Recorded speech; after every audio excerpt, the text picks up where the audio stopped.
Hello everyone, स्वागत है आप सभी का लेक्चर नंबर 17 में। तो आज के टॉप 30 क्वेश्चंस आपके सामने जो आने वाले हैं, अगर आप उसे झेल जाते हैं तो इसका मतलब आपका प्रिपरेशन जो है बहुत ही अच्छा लेवल का है। तो चलिए आज के हम 30 क्वेश्चंस के स्लाइड्स देखते हैं।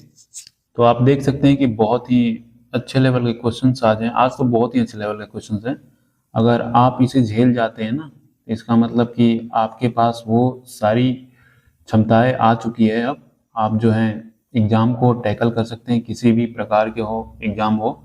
तो बहुत ही वेरिएशन आज मैंने दे रखे हैं। देख सकते हैं कि बहुत बड़े बड़े क्वेश्चंस भी हैं जो कि आपके जो दिमाग पे प्रेशर पड़ता है ना, जब आप बड़े क्वेश्चंस देख लेते हैं तो आप जो हैं उसे भी झेलना सीखेंगे। इस लेक्चर का यही मेन मोटिव है।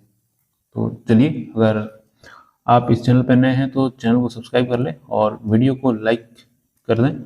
और चलिए चलते हैं यहाँ पे। बोल रहा है कि ए और बी एक कार्य को जो है 20 दिनों में पूरा कर सकते हैं। बी और सी उस कार्य को जो है 30 दिनों में पूरा कर सकते हैं और ए कार्य पूरा करने में सी से 2 गुना कुशल है। ज्ञात कीजिए कि बी अकेले कितने दिनों में यह कार्य पूरा करेगा।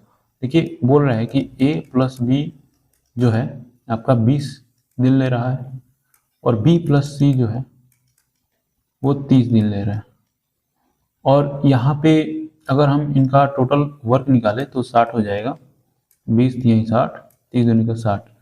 तो यहाँ पे देख सकते हैं कि बोल रहा है कि ए कार्य पूरा करने में सी से 2 गुना कुशल है। अगर एफिशिएंसी की बात करें तो ये जो है 2 गुना है एक से। तो अगर सी की बात करें तो सी का 1 है, यहाँ पे ओवरऑल 2 है तो इसका भी 1 होगा, तभी तो जाकर 2 होगा।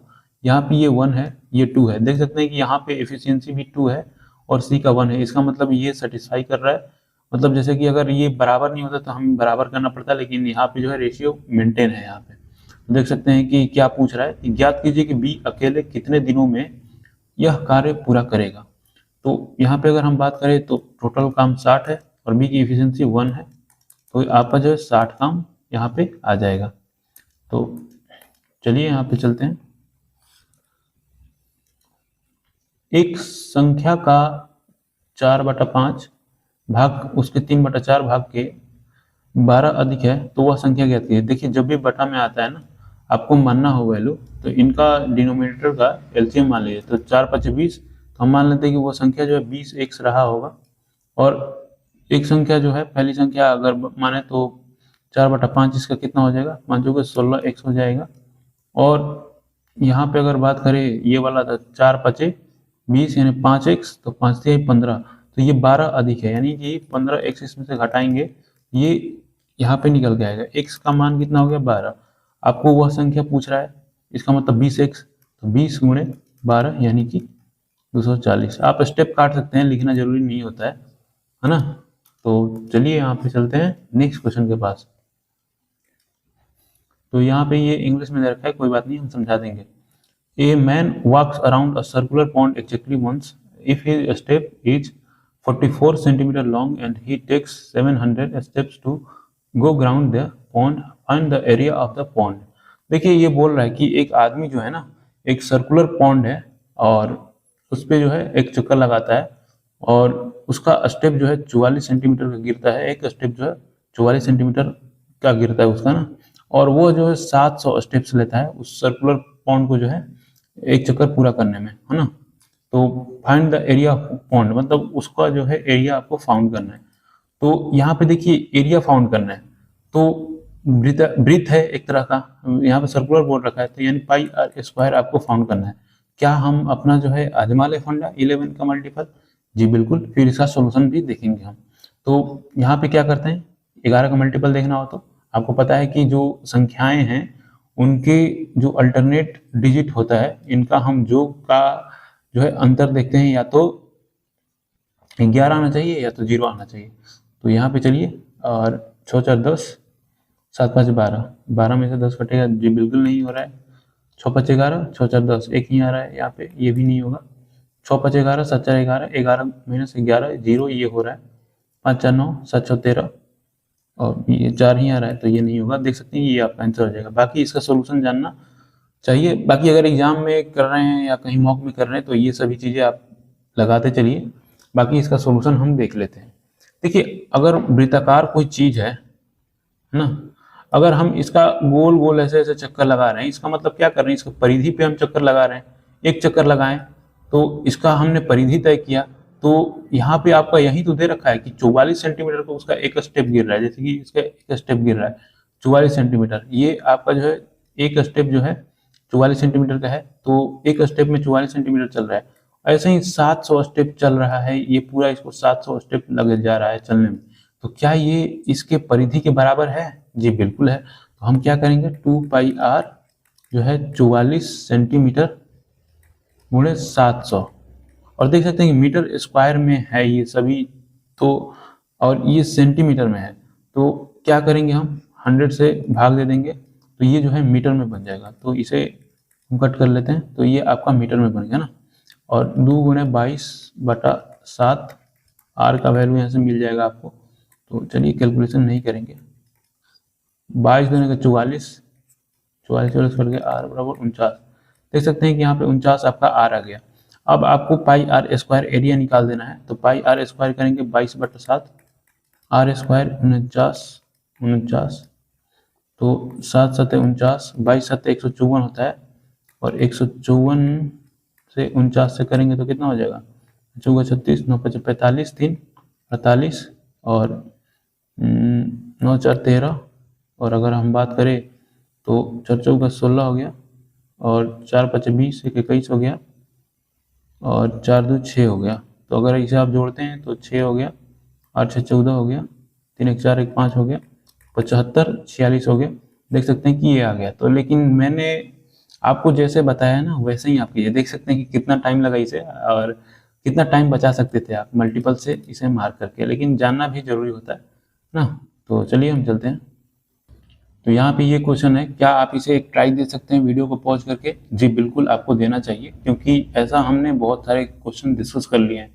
तो बाकी चलिए हम चलते हैं यहाँ पे। और आपको अगर x³ + 1/x³ के पास जाना है तो सबसे पहले आपको x + 1/x का वैल्यू चाहिए। तो इसे आप बैक आएंगे, x² + 1/x²। तो मैंने बोला था कि इसमें 2 जोड़ के रूट कर देते हैं, मतलब मैंने ये बोला था कि ऐसे हो जाता है ना। तो x² + 1/x², आपको लिखना नहीं है ना, 196 हो जाएगा, तो इसका 14 हो जाता है।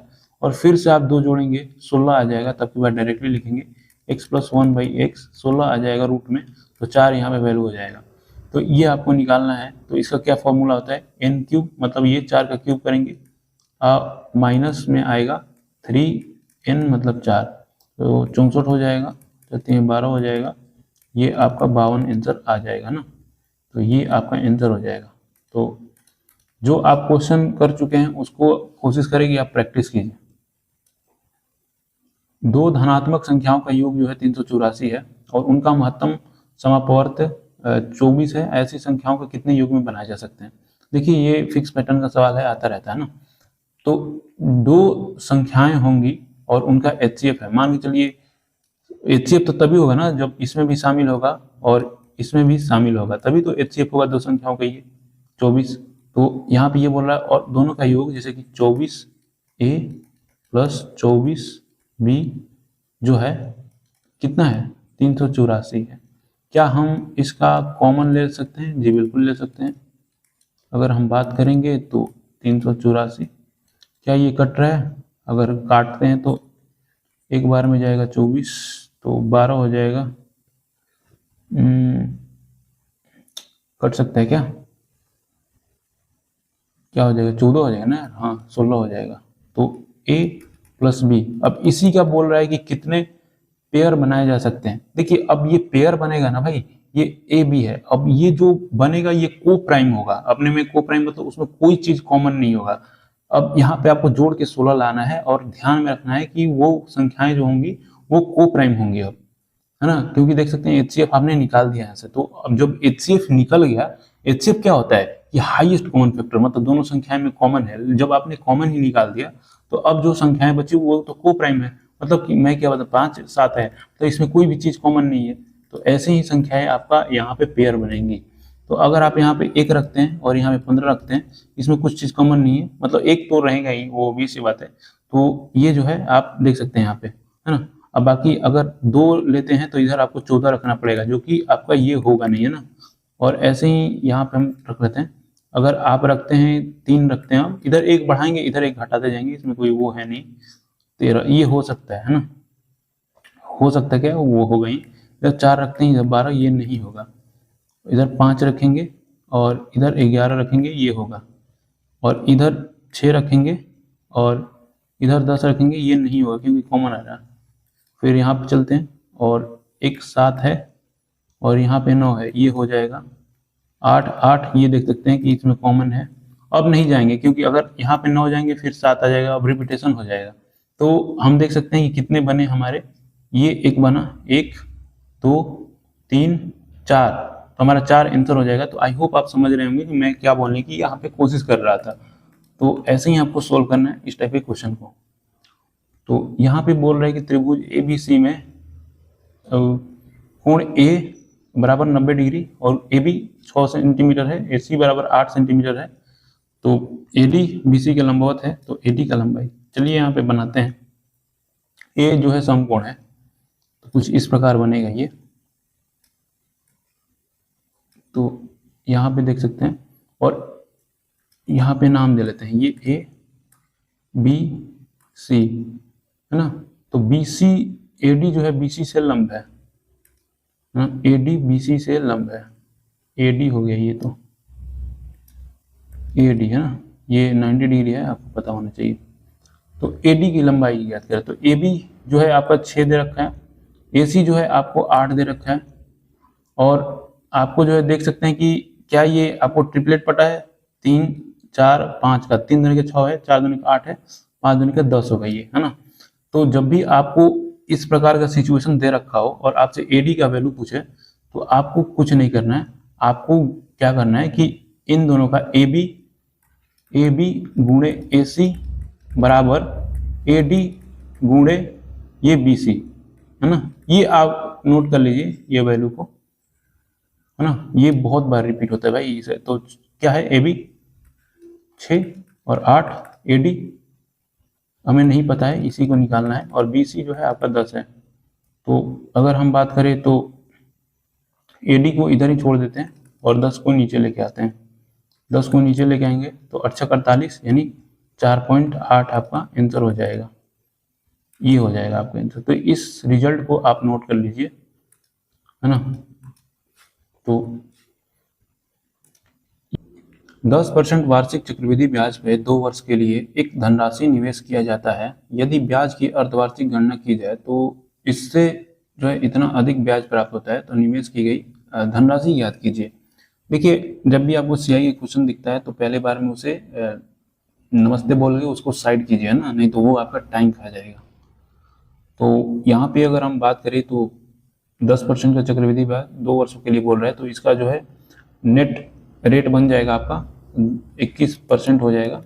आपको नहीं पता है तो सक्सेसिव लगा लीजिए, 10। वैसे ये सब वैल्यू तो पता होना चाहिए जो कि बार बार आते हैं ना, इससे आपका टाइम बचेगा। तो मैंने 21 लिख लिया ना, यहीं लिख लिया, ये 2 ईयर का है। अब देखिए कि हाफ ईयरली लग रहा है, तो जो 2 वर्ष है इसमें 2 से गुणा कर देते हैं, यानी 4 वर्ष बना लेते हैं, और जो रेट होता है ना उसको 5% बना लेंगे, तो रेट जो है 5% हो जाएगा। और ये जो टाइम है या साइकिल बोल सकते हैं, ये 4 साइकिल हो जाएगा। तो यहाँ पे देख सकते हैं कैलकुलेशन बहुत ही गंदा होने वाला है। अगर हम बात करें तो अगर 5% का जो 3 साल का बात करें तो मुझे पता है कि होता है 15.7625, बाकी 4 साल का मुझे भी नहीं पता है ना, तो मुझे करना पड़ेगा, सक्सेसिव एक बार लगाना ही पड़ेगा। 15.7625 प्लस 5, देखिए ये सब तो आप कोशिश करें कि छोड़ ही दे, एग्जाम में आता है तो जरूरी नहीं होता है कि कर ही के आएंगे, है ना? इससे बढ़िया आप किसी और सेक्शन में आप अपना टाइम दे सकते हैं। 20.7625 प्लस, अगर हम गुणा करने चले 50 25, 5 दूनी 10 तो 12, 5 छक्का 30, एक 31, 5 7 35, 3 38, 50 25, 8 5 2 7, 78 पॉइंट ये आ रहा है समथिंग, है ना, 100। तो अब हम करेंगे तो देखिए ये पॉइंट हटके तो जो है यहाँ आ जाएगा 0.78 के पास, तो ये जुड़ेगा यहाँ पे 0.788125। देख सकते हैं कि आपको बहुत ही सावधानी से करना पड़ेगा अगर आप कर रहे हैं तो।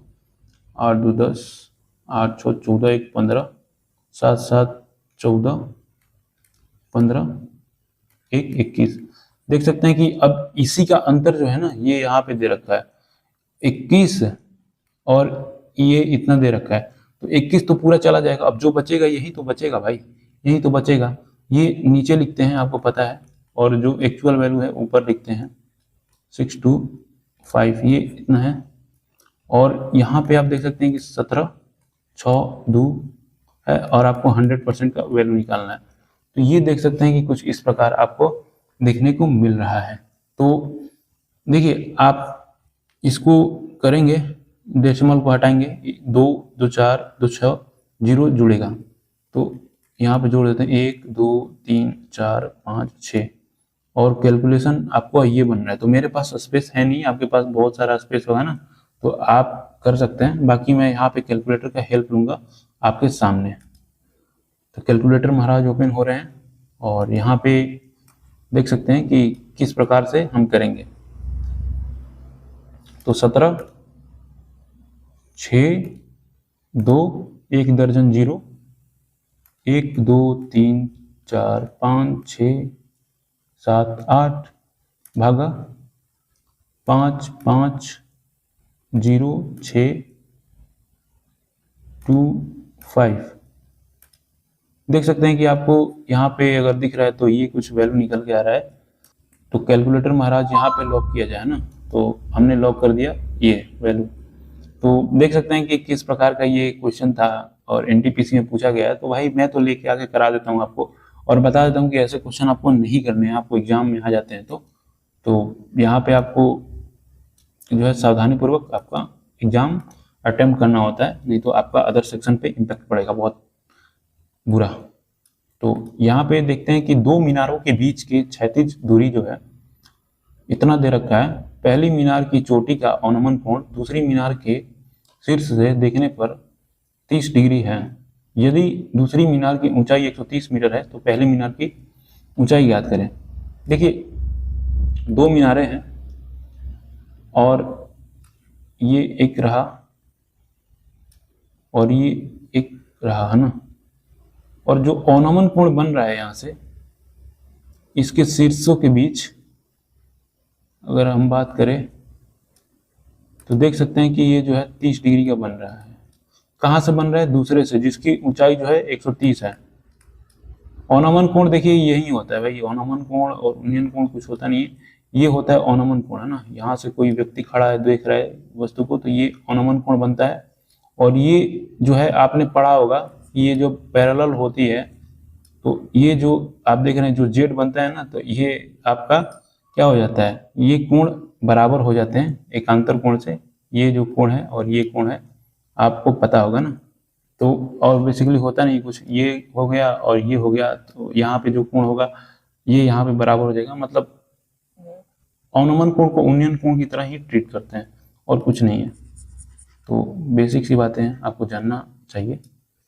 और अगर हम बात करें तो क्या बोल रहा है कि दो मीनारों के बीच की क्षैतिज दूरी जो है 40√3 है। ये जो दूरी देख रहे हैं 40√3 है, तो ये वाला समांतर है, इसके तरफ देख सकते हैं कि ये जो है यहाँ पे चिपका सकते हैं बहुत अच्छे तरीके से।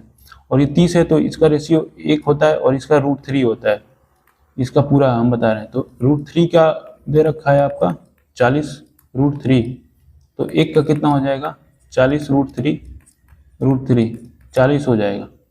तो आपका जो ये देख रहे हैं इसका 40 हो गया, और आपका पहली मीनार का पूछ रहा है जो कि ये ऊंचाई है पहली मीनार का, और ये ओवरऑल जो था 130 था, तो 130 में से 40 घटा देंगे तो क्या ये बच के आएगा आपका 130 पूरा था, अगर यहाँ तक 40 घटा देंगे तो क्या ये बच के आएगा, तो 130 में से 40 हटाएंगे तो आपका 90 बन के आएगा, तो ये आपका 90 हो जाएगा, जो कि यहाँ पे देख सकते हैं कि ये है आपका आंसर।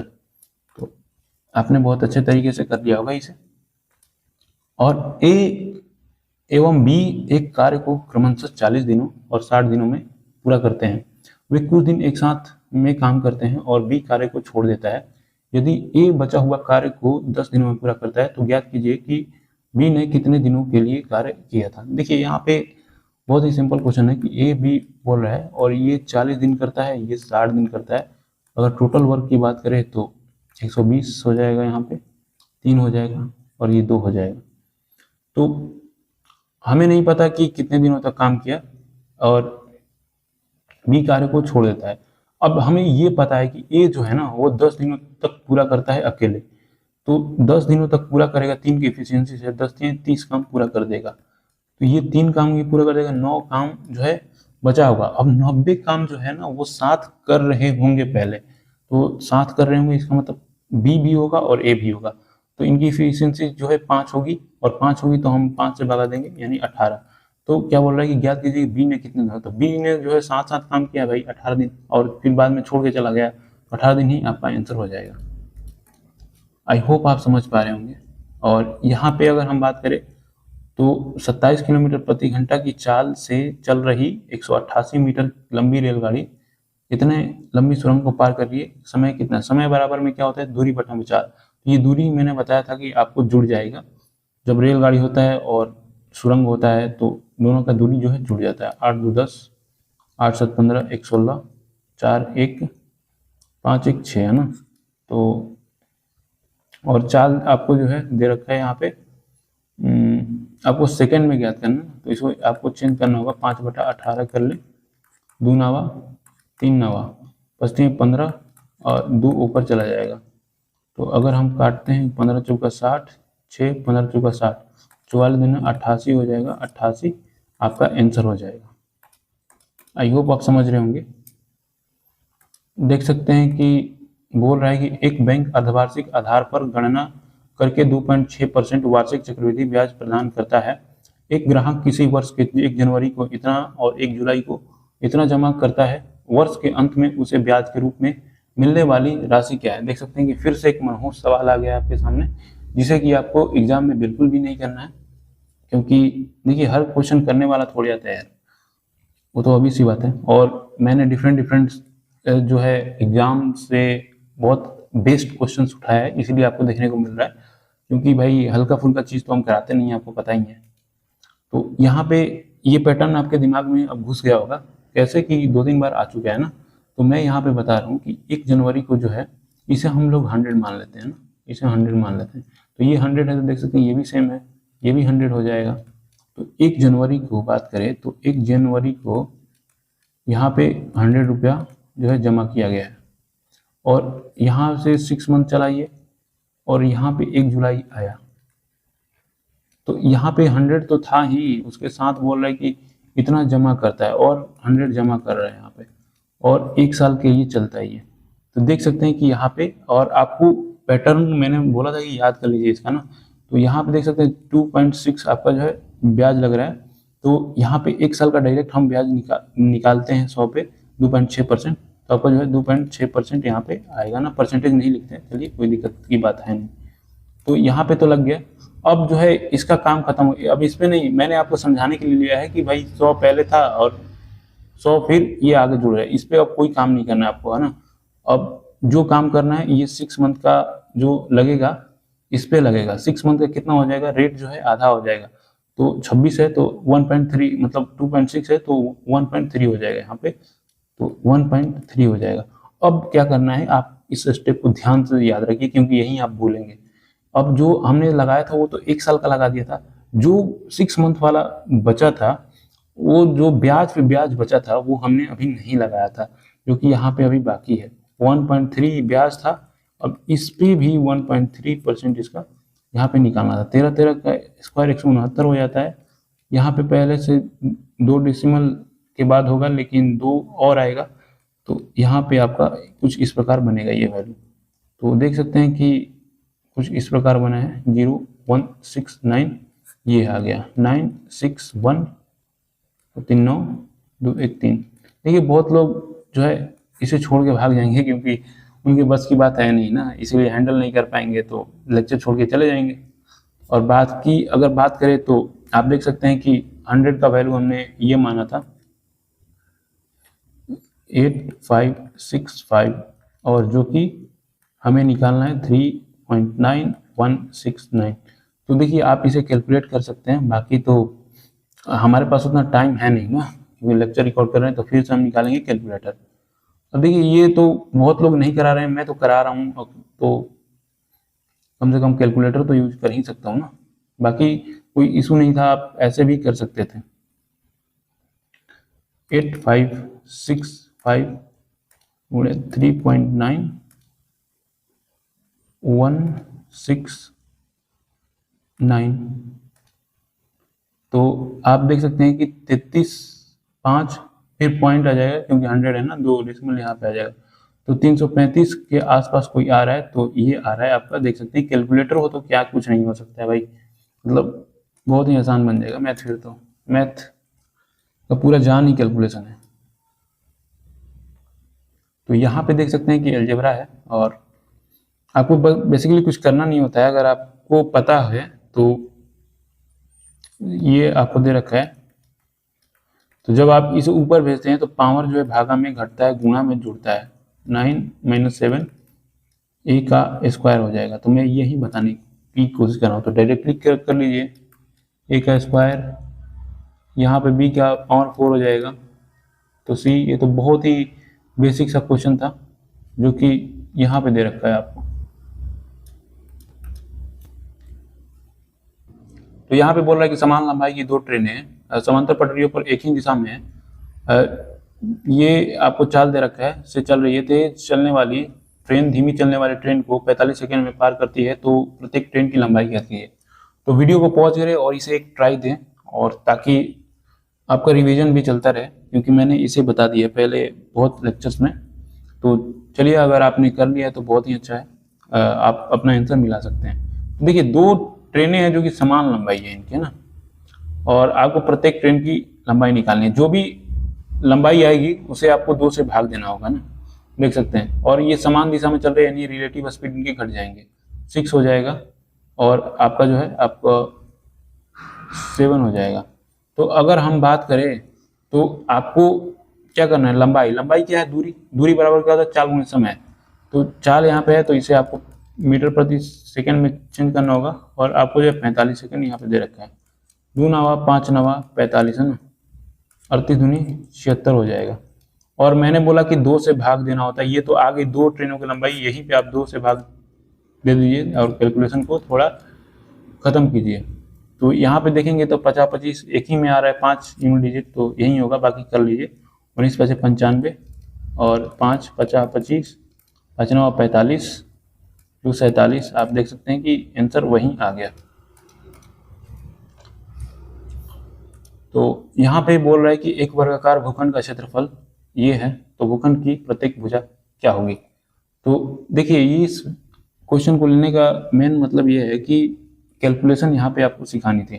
तो वर्ग का क्षेत्रफल क्या होता है, तो ए स्क्वायर होता है, और ए स्क्वायर आपका दे रखा है 29929। तो ए बराबर क्या हो जाता है, ये रूट में चला जाएगा 29929। तो अब हम यहाँ पे कैसे करेंगे, आप देख सकते हैं यूनिट डिजिट भी नहीं ले सकते हैं, क्योंकि यूनिट डिजिट पे 9 आ रहा है, 3 3 का 9 होता है, इसका स्क्वायर करेंगे 7 7 49 होता है, 9 ही आ रहा है। आप इसे कैसे करेंगे, देखिए इसका बेस्ट तरीका ये होता है कि आप जो है 2 पेयर लीजिए इसका, मतलब एक पेयर 2 का है ना, और ये चेक कीजिए कि कौन सा ऐसा डिजिट है जिसके स्क्वायर पे यूनिट डिजिट 9 आता है। एक तो आपको 3 मिलेगा, एक आपको 7 मिलेगा। तो यहाँ तक आपका काम खत्म है। अब जो काम करना 10th प्लेस के बाद, यानी ये जो है आप देख रहे हैं, इसके बाद आपको काम करना है। आप देख रहे हैं ये 299 जो है ना, ये किस संख्या के स्क्वायर के बीच में लाई कर रहा है। यानी अगर आप देखेंगे तो 18 के स्क्वायर कितना होता है, 324, यानी आगे चल गए। 17 का स्क्वायर क्या होता है, 289। 289 और 324 के बीच में लाई कर रहा है, या तो ये 17 होगा या तो ये 18 होगा। तो अब ये कैसे पता चलेगा कि ये कैसे होगा। तो देखिए जब भी आपको ये आप निकाल रहे हैं किसके बीच में लाई कर रहा है, तो आपको छोटा वाला ही रखना है, यानी 17-18 के बीच में लाई कर रहा है तो आपको छोटा वाला ही रखना है, इसमें कोई कंफ्यूजन होनी नहीं चाहिए। तो ये 18 हम हटा देते हैं। अब ये 3 रहेगा या 7 रहेगा, ये कंफ्यूजन क्या है। तो देखिए अभी आपने 17-18 लिखा, तो 17 और 18 का गुणा करेंगे, और अगर करेंगे तो आप 8 से 56, 5 कैरी आ गया, और 8 7 15, 15 20 हो गया, और 2 हो गया ना, और 3 हो जाएगा, 306 आ रहा है। तो ये देख सकते हैं कि ये जो वैल्यू है 306 से छोटा है। ये जो वैल्यू आप देख रहे हैं ये 306 से छोटा है, तो ये छोटा है, तो ये छोटा वाला आएगा आपका 3। तो देखिए आपको पता रहेगा ना, तो ये फटाक से कर लेंगे आप। और बाकी अगर ये बड़ा होता है, मतलब ये 306 से अगर बड़ा होता है, मान के चलिए यहाँ पे 306 है और यहाँ पे होता 310 होता, तो आपका जो है ये 7 आता है, यहाँ पे बड़ा वाला वैल्यू आता। तो ये आपको सिखाना था बस, और कुछ नहीं था। एक मूलधन जब प्रति वर्ष 10% साधारण ब्याज पर निवेश किया जाता है, तो 3 वर्षों बाद उसका मिश्र धन जो है इतना हो जाता है। तो 1 वर्ष समान दर पे साधारण ब्याज, देखिए इसको डायरेक्ट लिखने को मैंने बोला था आपको कि जब भी आपको मिश्र धन दिया होता है तो मिश्र धन आप ऊपर लिख लीजिए पहले तो, और जो रेट है उसको नीचे लिखिए। 10×30, ये तो 30% आपका ऐसा ही है, लेकिन जब आप अमाउंट बनाएंगे तो वो 100 में जोड़ेंगे, क्योंकि 100 यहाँ पे हमने प्रिंसिपल माना है। तो 130, इस पर देखिए क्वेश्चन आते रहते हैं, और प्रीवियस मॉक में भी मैंने कराया था इस पर। तो यहाँ पे आपको जो है 1 वर्ष का जो है मूलधन, आपको जो है मूलधन पर साधारण ब्याज निकालना है। तो यहाँ पे आप 10% डायरेक्ट निकाल सकते हैं, क्योंकि 1 साल का 10% ही है। आप यहाँ पे 10% डायरेक्ट निकालिए, तो यहाँ पे 0 से 0 कट जाएगा, 13 7 91, 13 दूनी के 26, आपका जो है 720 आपका आंसर हो जाएगा। देख सकते हैं कि ये हो जाएगा आपका आंसर। तो एक लाइन में आप करेंगे क्वेश्चन को तो बहुत ही अच्छा रहेगा। एक मिश्रण बनाने के लिए जिसकी कीमत जो है इतना है, और एक प्रकार के 30 केजी चावल को दूसरे प्रकार के 60 केजी चावल ऐसे साथ में मिलाया जाता है जिसकी कीमत जो है 100 प्रति केजी है, तो ज्ञात कीजिए कि अधिक महंगे चावल की कीमत कितनी है। देखिए इस तरह के क्वेश्चन को वेटेड एवरेज से करते हैं। जैसे कि आपको जो मिश्रण का दे रखा है कीमत, ये 110 रुपये प्रति केजी है ना, और एक प्रकार के 30 केजी चावल दूसरे प्रकार के 60 केजी ऐसे चावल मिलाया जिसकी इसकी कीमत दे रखी है यहाँ पे 100, और इसकी कीमत हम मान लेते हैं कि इसकी x है। तो हम क्या करेंगे, 30 केजी है और x के से खरीदेंगे तो टोटल इसकी कीमत ये आ जाएगी, और 60 यहाँ पे है और 100 हो जाएगा, और टोटल कितना है इसका वेट 60 और 30 जो है 90 है टोटल वेट, और टोटल वेट 90 है। टोटल वेट जो है इसका आप देख सकते हैं कि यहाँ पे दे रखा है मिश्रण, टोटल जो मिश्रण बना है 90 केजी का, इसका जो दे रखा है 110 दे रखा है, और आपको हल कर देना इसे, आपका जो है आ जाएगा 6000, 11 9 9900 30x, और यहाँ पे आप स्टेप्स को कट कर सकते हैं अपने हिसाब से, हाँ, क्योंकि मुझे यहाँ पे लिखना पड़ता है ताकि आपको अच्छे से समझ में आए। तो यहाँ पे 0 से 0 कटेगा, 13 तिया 39 यानी 130 आ रहा है। x का वैल्यू 130, यानी इसने पूछा था कि अधिक महंगे चावल का, तो देख सकते हैं कि ये तो 110 है, ये तो आप देख सकते हैं कि 100 है, और ये 130 है, तो 130 ही होगा प्रति केजी। तो बहुत इजी क्वेश्चन होते हैं, बाकी टाइम लग सकता है आपको। एक व्यक्ति एक व्यू पॉइंट तक पैदल जाता है, वो अपनी कार से स्थित चाल बनाए रखते हुए लौटता है, और इस प्रकार उसे कुल जो है 7 घंटे और 15 मिनट का समय लगता है। दोनों तरफ से यात्रा करने में उसे 6 घंटे कम लगते हैं। दोनों और समान चाल से पैदल यात्रा करने में उसे कितना समय लगता है। देखिए इस वीडियो को पॉज करें यहीं पे और इसे ट्राई दें एक बार फिर से, और आई होप कि आपने किया होगा, क्योंकि प्रीवियस वीडियो में हम कर चुके थे। तो मैंने आपको बताया था कि एक व्यक्ति जो है व्यू पॉइंट से पैदल तक जाता है और अपनी कार से वापस आता है। पी पैदल को डिनोट करता है और सी कार को, तो उसे कितना लगता है 7 घंटे और आपको जो है 15 मिनट लग रहा है। अगर दोनों तरफ कार से यात्रा करता है तो उसे 6 घंटे कम लगते हैं। 2C हो गया। कितने लगते हैं? 6 घंटे कम लगते हैं, इससे 6 घंटे, यानी कि उसे कितने लगते हैं? 1 आवर 15 मिनट लग रहे हैं उसे। तो वो बोल रहा है कि दोनों ओर समान चलते पैदल, यानी उसे पैदल का निकालना है। तो हमें यहाँ पे कार का कोई काम नहीं, तो कार को कटा देंगे, 2 से गुणा कर देंगे, 2 से इधर भी गुणा कर देंगे। तो यहाँ पे हम लोग बहुत अच्छे तरीके से समझेंगे, क्योंकि बहुत क्वेश्चन पूछे गए हैं इस पे आरपीएफ में। तो 2p हो जाएगा प्लस 2c हो जाएगा, 7 दूनी के 14 आवर हो जाएगा, 15 दूनी के 30 मिनट हो जाएगा ना।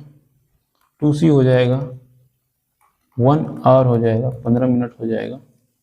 तो 2c कट जाएगा, 2p हो जाएगा, और इसमें से घटाएंगे तो आपका जो है 13 आवर 15 मिनट आपका हो जाएगा। तो आप देख सकते हैं कि 13 आवर 15 मिनट आपका यहाँ पे क्वेश्चन देखने को मिल गया। तो इस तरीके के क्वेश्चन जो होते हैं आप ऐसे अप्रोच कर सकते हैं। बाकी देखिए आरपीएफ एसआई में बहुत सारे क्वेश्चन इस प्रकार के गलत भी ऑप्शन दे रखा है। तो अगर आप कर रहे हैं, क्वेश्चन सोल्व कर रहे हैं, इस मेथड से नहीं आ रहा है तो कोई बात नहीं, वो आपका जो है ऑप्शन ही रॉन्ग है।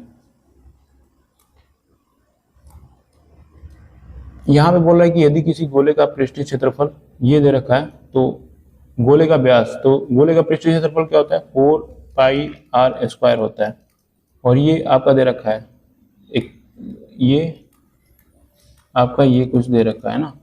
तो चलिए हम इसे सोल्व कर लेते हैं। और 4/22 r², तो 7×28, चलिए यहाँ पे कर लेते हैं, फिर यहाँ पे लिख लेंगे 7×28, 7 में 14, 16, 7 1 8 है ना, 7 दूनी का 14, 4 यहाँ पे जोड़ देंगे तो कितना हो जाएगा?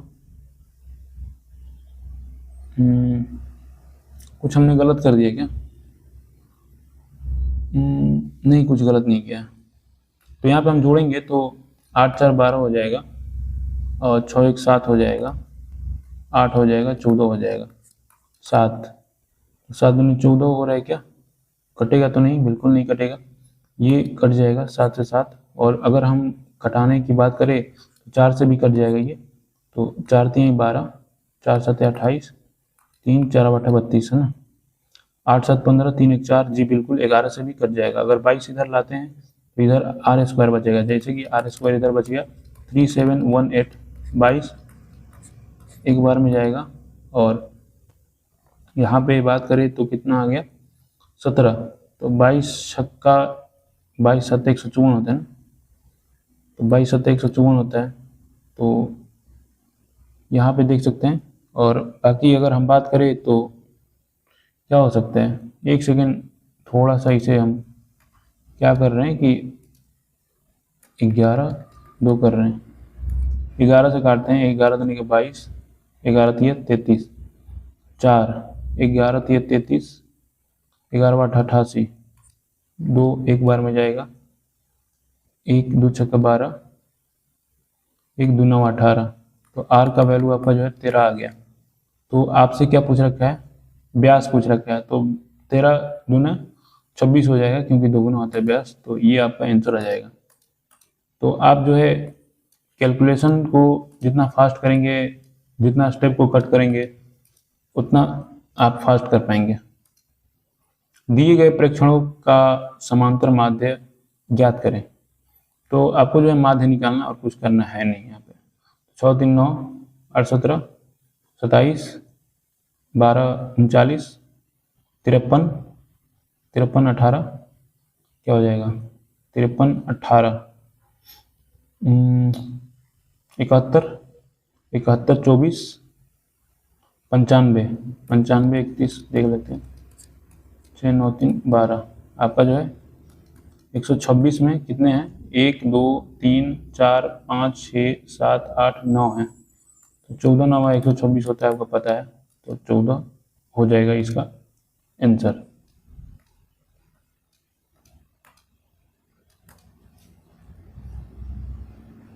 तो यहाँ पे क्या बोल रहा है कि स्वर्णा का व्यय उसकी बचत से 125% अधिक है। यदि उसके व्यय में 6% की कमी की जाती है और बचत में 26.5% की वृद्धि की जाती है, तो उसके आय में कितने प्रतिशत की वृद्धि होती है। देखिए मैंने आपको इसके लिए एक ही अप्रोच बताया था, इनकम लिखिए, एक्सपेंडिचर लिखिए, सेविंग लिखिए। क्या बोल रहा है कि उसकी बचत से 125% अधिक है, व्यय जो है उसकी बचत से 125% अधिक है। मतलब क्या है इसका, 125/100 लिखे, 4 से जाएगा 5, तो ये 4 है सेविंग, तो ये 9 है, और ये 9 है तो दोनों का जोड़ के इनकम बनता है, ये 13 है, तो इसे अब हटा लेते हैं। तो अगर हम बात करें तो उसके व्यय में 6% की कमी हो रहा है, -6, और यहाँ पे उसकी बचत में जो है इतना % की वृद्धि हो रही है। सभी चीज़ें % में चल रहा है लेकिन हम लिख नहीं रहे हैं। तो आय में क्या होगा, तो आय के लिए x मान लीजिए, जिसका नहीं पता है आपको x मान लेते हैं, आपको पता ही होगा। बाकी ये बराबर में रहेगा, 9 × 54 माइनस हो जाएगा, ये प्लस में रहता है आपको पता है, और 5 × 20, 7 × 24, 2 × 26, 4 दूनी का 8, 2 × 10, 106 हो जाएगा। ये जो है पॉइंट है, यहाँ पे ध्यान दें, है ना। 13 x हो जाएगा, 2 हो जाएगा, और यहाँ पे अगर हम बात करें तो 5 हो जाएगा। तो x का वैल्यू कितना हो जाएगा, सभी चीज़ें % में थी तो 4% आपका आंसर आ जाएगा। देखिए इसे फास्ट कर सकते हैं क्योंकि मैं समझा रहा हूँ इसलिए इसमें टाइम लग रहा है। तो यहाँ पे बोल रहा है कि किस ब्याज दर पर जो है 5 वर्षों में 1300 पर साधारण ब्याज के रूप में 520 धनराशि, तो आपको एक लाइन में लिखना है, ये SI को ऊपर लिखना है, 520, जितनी भी चीज़ें हैं नीचे आ जाएगी, 1300 हो जाएगा, 5 हो जाएगा, और 100 आपको रेट निकालना है ना, 100% हो जाएगा। ये 13 चौका 52, 5 वाट है 40, 8%। देखिए इसके पीछे रीजन ये है कि SI बराबर PRT लिखते हैं बटा 100। तो SI अगर सभी टर्म को इधर लेके आते हैं, जैसे कि SI दे रखा था 520 दे रखा था यहाँ पे, और P आपको दे रखा था 1300 दे रखा था, और यहाँ पे R नहीं दे रखा था, यहाँ पे T दे रखा था 5, और ये 100। तो हमने डायरेक्ट किया कि R को इधर छोड़ दिया, सभी चीज़ इधर ले आ दिया, और ये 100 ऊपर चला गया। तो यही है कि आप ऐसे जो है करेंगे, इसलिए एक लाइन में आप बना लेंगे ऐसे। जब भी आपको ऐसा क्वेश्चन मिलता है मॉक में, आप ऐसे ही ट्राई करें। 4 अंकों की वह सबसे छोटी संख्या ज्ञात करें जो कि इससे विभाज्य होगी। तो देखिए आप कभी भी विभाज्य होगी या मल्टीपल खोजते हैं ना, तो उसमें आप प्राइम नंबर देखा कीजिए। प्राइम नंबर का मतलब क्या हो, जैसे 5, 7, ऐसे 13 जो कि कट नहीं सकते हैं किसी से, अपने अलावे किसी से नहीं कर सकते हैं। तो यहाँ पे आपको देखने को मिल रहा है 7 8 56, तो 7 यहाँ पे देखने को मिल रहा है, तो 7 से आप भाग देते चलिए, 7 दूनी 14, 7 चौका 28, ये कट जाएगा, 7 से कट जाएगा क्या, ये 7, 5 7 8 56, ये भी कट रहा है, और यहाँ पे अगर बात करें तो ये कट रहा है क्या, नहीं ये तो नहीं कटेगा, और यहाँ पे ये भी नहीं कटेगा। तो छोटी संख्या पूछ रहा है तो ये हो जाएगा, ये नहीं होगा क्योंकि ये तो बड़ी संख्या है। और देख सकते हैं ये 8 से भी कर सकता है, 5 से भी कर सकता है, तो समझ रहे हैं कि ये आपका आंसर हो जाएगा 2। बाकी आप LCM लेके चीज़ें कर सकते हैं, लेकिन उतना डिमांड है नहीं इसका, है ना, कि इसे टाइम दें हम। तो स्वर्णा ने जयश्री से 10% वार्षिक चक्रवृद्धि ब्याज की दर पे 12,000 की धनराशि ऋण पर ली, जो वार्षिक रूप से संयोजित होती है। 2 वर्ष बाद सभी बकाया चुकाने के लिए स्वर्णा द्वारा भुगतान की गई कुल धनराशि ज्ञात कीजिए। तो मैंने आपको बताया था कि आपको क्या करना है, क्या पूछ रहा है, चक्रवृद्धि ब्याज पे ली गई थी, तो आपको कुछ नहीं करना है, 12,000 है, 12,000 है, 10% पूछ रहा था ना, और ये चक्रवृद्धि है इसलिए 21 है, और आपको अमाउंट बनाना है तो 100 में जो है जोड़ देंगे 21 को, तो 121 हो जाएगा, परसेंट के लिए तो आपका निकल के आ जाएगा। देख सकते हैं कि 11 के स्क्वायर है 21, तो आप जो है 11 का मल्टीपल डायरेक्टली चेक कर सकते हैं, या आप जो है मल्टीप्लाई भी कर सकते हैं, उतना बड़ा वैल्यू है नहीं, आप मल्टीप्लाई ही कर लें, कोई दिक्कत की बात है नहीं। तो 12 हो जाएगा, एक हासिल जाएगा, 12 24, 25 हो जाएगा, 5 भी देख सकते हैं यहाँ पे आ रहा है, ये करके जा सकते हैं। बाकी हम चलिए हम देख लेते हैं यहाँ पे कि 1 स्क्वायर प्लस ये दे रखा है डाटा आपको यहाँ पे। इस प्रकार के हम क्वेश्चन कर चुके हैं, तो वीडियो को पॉज करके और आप इसे सोल्व करने की कोशिश करें।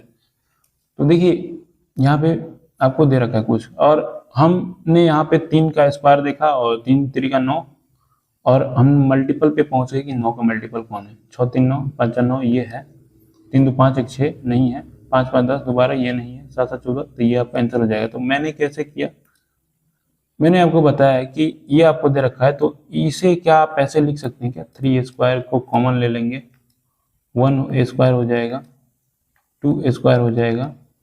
इसका कंसेप्ट डिटेल में मैं पहले के वीडियो में डिस्कस कर चुका हूँ। 10 स्क्वायर, तो देख रहे हैं कि क्या बन रहा है, तितरी का 9 बन रहा है, ये 9 तो बाहर ही है, तो इसलिए मैंने मल्टीपल चेक कर लिया था। बाकी अगर आप करना चाहते हैं तो देख सकते हैं यही वैल्यू जो है आपको यहाँ पे देखने को मिल रही है, 385 और 9 बजे 45, 8 9 72 4 76 29 27 27 7 34 65 आपको देखने को मिल गया। एक कार्यालय के फर्श के आयाम जो है 5 मीटर और 3 मीटर है, तो दीवारों को पेंट करने का लागत जो है ये दे रखा है, तो कमरे की ऊंचाई कहती है। तो सबसे पहले आपको चारों दीवारों का क्षेत्रफल याद होना चाहिए, तो मैं इसका फॉर्मूला याद करा देता हूँ। चारों दीवारों का क्षेत्रफल, तो यहाँ पे होता है आपका 2 into L plus B into H होता है चारों दीवारों का क्षेत्रफल। आपको ये आप नोट कर लेंगे ना, चारों दीवारों का क्षेत्रफल, इसे हम मिटा देते हैं फिलहाल। तो यहाँ पे देख सकते हैं कि आपको क्या दे रखा है कि कमरे की ऊंचाई याद करनी है। तो अगर आप देखते हैं यहाँ पे, तो ये जो आपको दे रखा है ये आपको दीवार का क्षेत्रफल ही दे रखा है, चारों दीवार का, क्योंकि आप जो कर रहे हैं यहाँ पे 60 मीटर प्रति स्क्वायर होगा, यहाँ पे जो है दीवार का पूरा जो है मीटर में दे रखा होगा, और बराबर में जो है 8 6 4 0 पैसा लग रहा है। तो आप इसे निकालने के लिए x मीटर मान के चलिए है दीवार आपका पूरा लंबा चौड़ा, और इतने मीटर के हिसाब से आप कर रहे हैं, तभी तो ये निकल के आ रहा है कि हाँ भाई इतना प्राइस लग रहा है हमें। तो x का वैल्यू निकालेंगे अगर आप, तो इसमें भाग करना होगा, सिंपल सी बात है। तो 6 एक बार में जाएगा, 2 चौका 24 और 2 6 चौका 24, तो आपका जो है 44 आ रहा है। तो ये पूरा टोटल जो दीवार है उसका 144 मीटर स्क्वायर है, आप देख सकते हैं। अब बाकी चलिए हम चलते हैं, निकालते हैं कि कैसे करना है।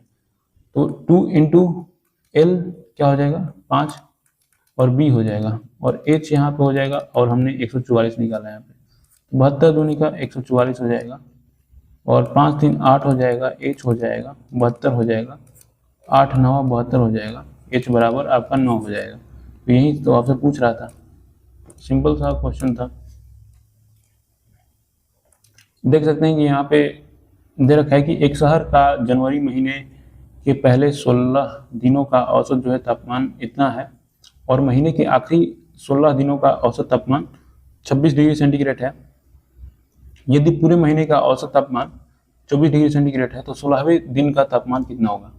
इस वीडियो को पॉज करें, इसे एक ट्राई दें।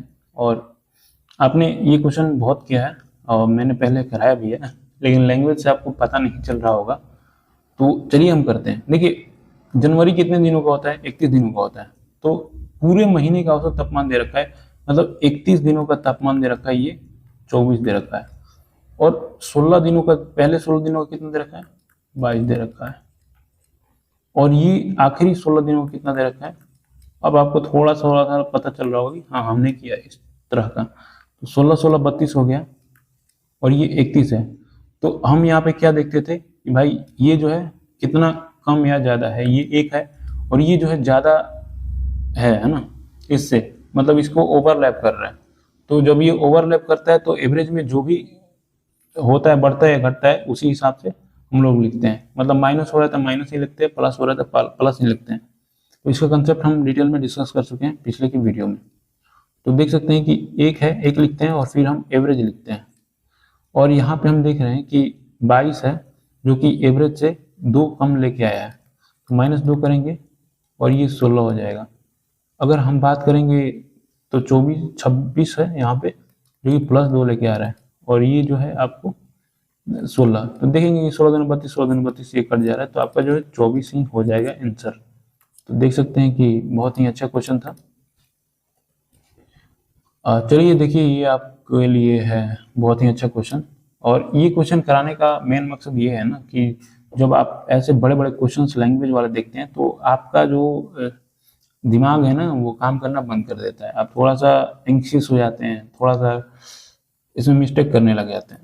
तो वहीं आपके लिए जो है थोड़ा सा मैंने कोशिश किया है इस वीडियो में कि आपकी चीज़ों को थोड़ा सा ठीक किया जाए।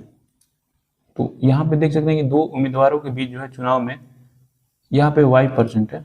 Y% मतदाताओं ने वोट दिया, 10 ने वोट नहीं दिया। 10% ने, परसेंट होगा, 10% ने वोट नहीं दिया। 10% डाले गए वोटों में से 10%, अबे यार कितना एरर लिख रखा है, एक सेकेंड, ये नहीं होगा ना, ये यहाँ पे नहीं होगा। डाले गए मतों में 10% मत अवैध घोषित कर दिए गए, जबकि सभी वैध मत दोनों में से किसी एक उम्मीदवार के पक्ष में डाले गए। ये जो है आपको डाले गए वैध मतों में से इतना मतों से निर्वाचित घोषित किया गया। यदि उस चुनाव में मतदान करने के योग्य लोगों की संख्या जो है 16,000 थी, तो Y का मान क्या है? देखिए, ऐसे क्वेश्चन अगर आपको मिलते हैं तो कोशिश करें कि इसे लास्ट में अटेम्प्ट करें, क्योंकि आपको देख के इसे पढ़ना भी नहीं होता, इसे आप बिल्कुल ही स्किप करें। आपकी 1 सेकंड के अंदर स्किप हो जाना चाहिए ये क्वेश्चन। तो फिर बाद में अगर टाइम बचता है तो आप कर सकते हैं। तो आपको कैसे करना है, देख सकते हैं कि जो टोटल लोग थे वोटिंग लिस्ट में वो 16,000 थे, है ना। तो यहाँ पे क्या बोल रहा है कि जो लोग थे Y% मतदाताओं में से 10% ने वोट नहीं दिया। Y% मतदाताओं में से 10% ने वोट नहीं दिया। आई थिंक ये क्वेश्चन थोड़ा सा गलत है, मुझे तो यही लग रहा है। Y% मतदाताओं में से 10% ने, तो ये क्वेश्चन गलत है, हम इसे करेक्शन करके लाएंगे अगली बार, है ना। शायद मुझे लग रहा है कुछ डेटा छूट गया है ना, तो इसीलिए हम अगले बार इसको देखेंगे। तो बाकी यहाँ पे चलते हैं। तो ये क्या बोल रहा है कि देख सकते हैं कि ये बोल रहा है कि मोहन ने ये जो है राशि 20% वार्षिक साधारण ब्याज पे उधार ली। पहले वर्ष के अंत में उसने इतना की राशि मूलधन की वापसी के लिए चुकाई। यदि मोहन दूसरे वर्ष के अंत में भी बकाया राशि चुकाता है, जिसमें पहले वर्ष में जमा हुआ ब्याज भी शामिल है, तो उसे दूसरे वर्ष के अंत में कितनी राशि चुकानी होगी। देखिए, ये पैराग्राफ पढ़ के आपको समझ नहीं आया होगा, तो धीरे धीरे आप जो बड़े क्वेश्चंस होते हैं उसको रीडिंग कीजिए ना। धीरे धीरे रीडिंग करते करते आपको जो है ये सभी चीज़ें समझ में आने लग जाएगी। तो आप क्या करते हैं कि आप इसे छोड़ देते हैं, स्किप कर देते हैं। और देख सकते हैं कि ये ऐसा क्वेश्चन है नहीं, ये प्रीवियस ईयर में पूछ चुका है, और TCS ही ले रहा है, तो TCS SSC का कराता है और रेलवे भी कराता है, तो ऐसा नहीं है कि नहीं आएगा, क्वेश्चन आ सकता है। तो देखिए, यहाँ पे टोटल जो राशि है ये है ना, 20% का वार्षिक साधारण ब्याज पे उधार लिया जाता है। पहले वर्ष के अंत में जो है इतना जो है वापस चुका देता है। तो बोल रहा है कि दूसरे वर्ष, मतलब 2 वर्ष का खेल है ये, आपको ये समझना होगा कि ये 2 वर्ष का खेल है, और दूसरे वर्ष के अंत में पूछ रहा है कि कितनी राशि चुकानी होगी। तो देखिए, हम क्या करेंगे ना कि हम इसको देंगे नहीं, हम इसको लास्ट में देंगे। हम इसे पहले वर्ष में नहीं चुकाएंगे। हम क्या बोल रहे हैं कि मैंने क्या बोला आपको, देखिए आपने अपने दोस्त को देने हैं 200 रुपये, है ना। तो 200 रुपये देने हैं, तो आप क्या करेंगे कि चलो भाई 300 रुपये दे दिए, और 300 रुपये दे के और 100 रुपये वापस ले लिए, कोई फर्क थोड़े पड़ा, 200 रुपये तो हुआ। तो हम वही बात कर रहे हैं कि हम इसको अभी नहीं देंगे, बाद में जाके जो है ना, जो भी इस पे ब्याज लगा हुआ है उसे भी निकाल लेंगे लास्ट, है ना। तो वो आपको समझ में नहीं आ रहा है, लेकिन अभी करते हैं क्वेश्चन तो उससे आपको समझ में आ जाएगा।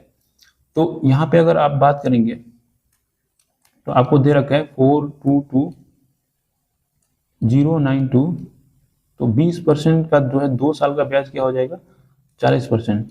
तो इसे आपको अमाउंट बनाना है, क्योंकि आप देने जा रहे हैं, पैसे देने जा रहे हैं ना, ये 40% नहीं लिख देना है आपको। अमाउंट कैसे बनता है, 100 में 40 जोड़ना पड़ता है आपको 100% में, तो 140 हो जाएगा यहाँ पे, और ये आपका 100 हो जाएगा। तो मैं यहाँ पे क्या बोलने की कोशिश कर रहा हूँ, ये जो आपको 1 साल में ही चुकाना था, है ना? लेकिन हम यहाँ पे 2 साल लेके चले गए, मतलब इसमें अभी ये है रुपया, ये जो है। तो यहाँ पे 1 साल का ब्याज इसमें लग चुका है, यानी 20% का जो है लग चुका है। और हम क्या करेंगे कि इसमें से निकालेंगे, मतलब जो लगा हुआ है। तो यहाँ पे जो 20% है, यहाँ पे मैं बताने की कोशिश कर रहा हूँ, 21,679। तो ये जो है आपको यहाँ से निकाल देना है, जो इस पे अमाउंट गया है तो इसको हम घटा देंगे इसमें से। तो क्या ये हो जाएगा? आप समझ पा रहे हैं? जी बिल्कुल, अच्छे तरीके से समझ पा रहे हैं आप। तो अगर हम बात करें तो देख सकते हैं कि हम घटा दे रहे हैं इसे। और अगर हम बात करें तो यूनिट डिजिट देख सकते हैं कि सबका कुछ हो सकता है क्या। तो देखते हैं कि 4 दूनी का 8 हो जाएगा, और यहाँ पे 9 दूनी का 18 हो जाएगा। तो यहाँ पे कुछ बन तो नहीं रहा है, और चलिए हम डायरेक्टली कर लेते हैं, कोई बात है नहीं। तो यहाँ पे हम क्या करते हैं कि इसको जो है 1/10 जो है कॉमन ले लेते हैं, और 14 दूनी का 28 हो जाएगा, 14 9 126 हो जाएगा, तो 128 हो जाएगा। तो यहाँ पे क्या हो जाएगा, 12 हो जाएगा, हासिल 14 दूना 28, 29 हो जाएगा, 14 दूना 28, 30 हो जाएगा, 14 चौका 56, 3 59 हो जाएगा, है ना। और इधर अगर करेंगे 12 9 108 हो जाएगा, और 10 कैरी हो जाएगा, 12 84, 84 10 क्या हो जाएगा, 94 हो जाएगा। और अगर हम बात करें तो 72, और यहाँ पे 9 कैरी था ना, 9 कैरी था। और यहाँ पे बात करें तो 72, 72 9 81 हो जाएगा, 12 हो जाएगा, 8 2 11 हो जाएगा, और 12 दूनी 24 हो जाएगा, 24 2 26 हो जाएगा। यहाँ पे देख सकते हैं कि कुछ इस प्रकार देखने को मिल रहा है आपको। घटाएंगे 0 आ गया, 4 आ गया, और देखिए ये 10 है तो 10 से तो जाएगा ही, तो आपको आगे करने की जरूरत है नहीं, ये 4 यहाँ पे दिख रहे हैं। बाकी हम कर लेते हैं कैलकुलेशन। यहाँ पे 4 आ गया, और यहाँ पे आपका जो है 1 आ जाएगा, और यहाँ पे आप करेंगे तो 8 आ जाएगा, यहाँ पे आपका जो है 4 आ जाएगा, यहाँ पे आपका जो है 6 आ जाएगा, और अब कुछ बचा नहीं तो 5 आ जाएगा। देख सकते हैं कि काफ़ी अच्छा क्वेश्चन था, और हमने एक लाइन में इसे निपटा दिया। इस टाइप को आप याद रख लीजिए, क्योंकि मैं इस टाइप पे और 2-4 क्वेश्चन लेके आने वाला हूँ। अगर आपको क्लियर नहीं हुआ तो ये क्लियर करा के रहूँगा। जैसे उस वाले को जो RPF SI में पूछा गया उसको क्लियर करा दिया, तो इसी प्रकार ऐसे बड़े बड़े क्वेश्चन जो हैं आपको करने आ जाएंगे। आप थोड़ा सा पेशेंस रख के, चीज़ें जैसे जैसे धीरे धीरे बढ़ेगी ना तो आप करते जाएंगे। चलिए नेक्स्ट क्वेश्चन में चलते हैं। तो यहाँ पे नेक्स्ट क्वेश्चन तो नहीं है, अब हमने बहुत अच्छे अच्छे क्वेश्चन किए आज की इस सेशन में, और काफ़ी कैलकुलेटिव क्वेश्चन ही आज थे। आपने देखा कि कैलकुलेटर का भी यूज पड़ गया हमें, और ये क्वेश्चन देख के आपको डरना नहीं है बिल्कुल भी। ये सब जो है आपको एग्जाम में देखने को मिलते हैं, तो आपको एग्जाम में बिल्कुल इसे छेड़ना भी नहीं है, क्योंकि आप देख सकते हैं किस लेवल का कैलकुलेशन जा सकती है। कोई भी कुछ नहीं कर सकता है, आपको करके गुजरना ही पड़ेगा, है ना। तो देखिए मॉक में ट्राई कर सकते हैं चीज़ों को, थोड़ा सा आप ऐसे क्वेश्चन करेंगे तो आपका दिमाग भी खुलता है, इसलिए मैं करा रहा हूँ इस सीरीज में ना। बाकी वीडियो आपको कैसा लगा, वीडियो को अगर आपको अच्छा लगा है तो जो है कमेंट करके बताएं हमें। तो चलिए मिलते हैं नेक्स्ट वीडियो में, तब तक के लिए बाय।